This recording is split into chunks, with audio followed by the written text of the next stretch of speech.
اعوذ باللہ من الشیطان الرجیم بسم اللہ الرحمن الرحیم۔ معزز سامعین کرام، السلام علیکم ورحمۃ اللہ وبرکاتہ۔ شہید کا لہو۔ یہ زمانہ قدیم کی بات ہے جب عرب کے ملک میں اسلام پوری طرح سے اپنا غلبہ پا چکا تھا اور تیزی سے دنیا کے دوسرے حصوں میں بھی پھیل رہا تھا۔ وہاں پہ ایک بزرگ رہتے تھے جو لوگوں میں اپنے علم اور پرہیزگاری کی وجہ سے بہت مشہور تھے۔ بہت سے لوگ دین کا علم سیکھنے کے لیے ان سے ملنے آتے اور ان کے آستانے سے مستفید ہو کے جاتے۔ ایک دن ایک قافلہ یہاں سے گزر رہا تھا۔ قافلے نے اپنا پڑاؤ ان کے آستانے پہ ڈالا۔ رات کا پہر تھا۔ نماز عشاء کے بعد لوگ بزرگ کی دید کے لیے ان کے گوشہ خلوت میں چلے گئے۔ وہاں مسافروں نے ان سے دین کے حوالے سے مختلف سوالات کیے۔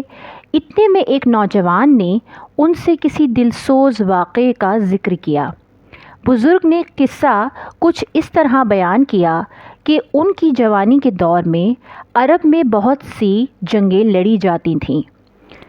ان جنگوں میں دین کے متوالے پورے جوش و خروش کے ساتھ حصہ لیا کرتے تھے۔ ایک نوجوان کی ڈیوٹی ان کے ساتھ لگی۔ ان دنوں ان کی ذمہ داری تھی کہ دوران جنگ خیموں کی رکھوالی کرنا ہوگی۔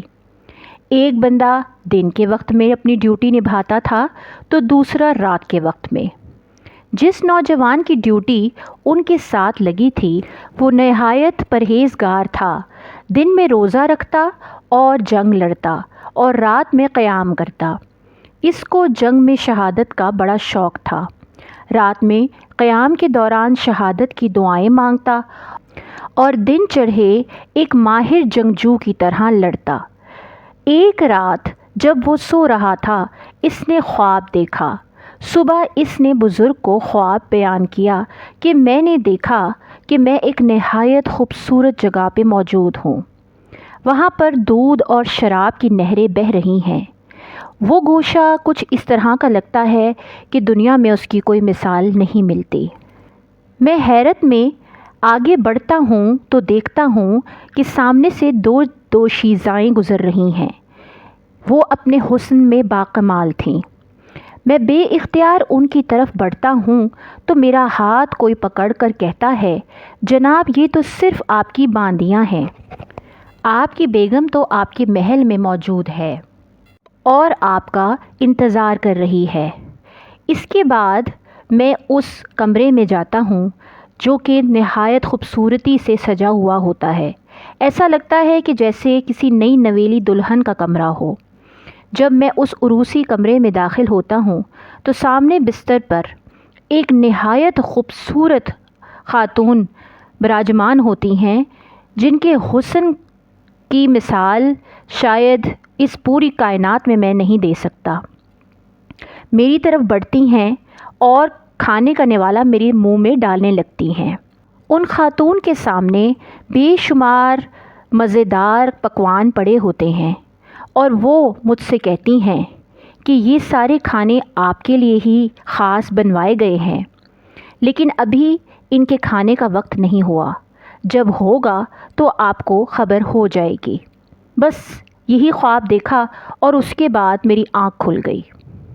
بزرگ آگے فرماتے ہیں کہ جب میں نے یہ خواب اس کے منہ سے سنا تو میں نے یہ سوچ لیا کہ اس شخص کی دلی خواہش پوری ہونے والی ہے۔ یہ شہادت کا شوق رکھتا تھا اور بے شمار دعائیں مانگتا تھا۔ اسی وجہ سے اللہ تعالیٰ نے اس کی دعا کو قبول فرمایا ہے، اس کے اعمال کو قبول فرمایا ہے اور اس کو آج کے روز شہادت نصیب ہوگی۔ اگلے روز وہ پھر روزے کے ساتھ روزے کی حالت میں میدان جنگ میں اترا اور ایک جنگجو کی طرح لڑتا رہا۔ میرا قیاس تھا کہ وہ دوران جنگ شہادت نوش فرمائے گا، لیکن ایسا نہ ہوا۔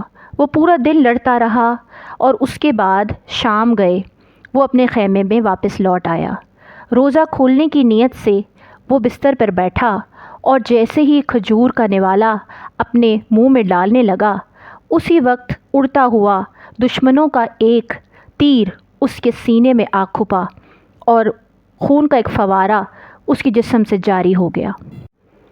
آنن فانن اس شخص کی موت ہو گئی اور وہ شہادت کے اعلی مرتبے پر پہنچ گیا۔